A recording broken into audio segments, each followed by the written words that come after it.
News 28 मराठीमध्ये आपले स्वागत आहे। आजच्या मोठ्या बातम्यांबद्दल बोलूया।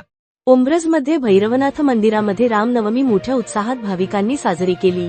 टाळ मृदंगाच्या तालावर भाविक झाले तल्लीन। सातारा कराड तालुक्यातील उंब्रज येथे गुरुवार 26 मार्च 2026 रोज भैरवनाथ मंदिरामध्ये रामनवमी मोठ्या उत्साहात भाविकांनी साजरी केली। गुरुवारी भैरवनाथ मंदिरामध्ये सकाळी 9 वाजलेपासून भैरवनाथ भजनी मंडळ व कीर्तनाचा कार्यक्रम चालू होता। यावेळी भैरवनाथ मंदिरामध्ये महिलांची मोठी गर्दी झालेली दिसून आली। भरत पुजारी यांनी भगवान परमात्म्यासाठी पाळणा बांधून फुलांनी सजवलेला होता। विधी झाल्यानंतर प्रभू रामचंद्राची मूर्ती पाळण्यामध्ये ठेवण्यात आली।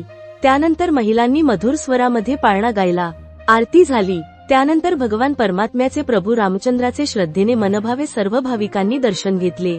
त्यानंतर नेहमीप्रमाणे सर्व भाविकांनी महाप्रसादाचा आनंद घेतला। यावेळी मंदिरामध्ये भाविकांची मोठी गर्दी झालेली दिसून आली। इंडिया न्यूज 28 सातारा जिल्हा हेड प्रमुख प्रतिनिधी अवधूत पाटीलची रिपोर्ट।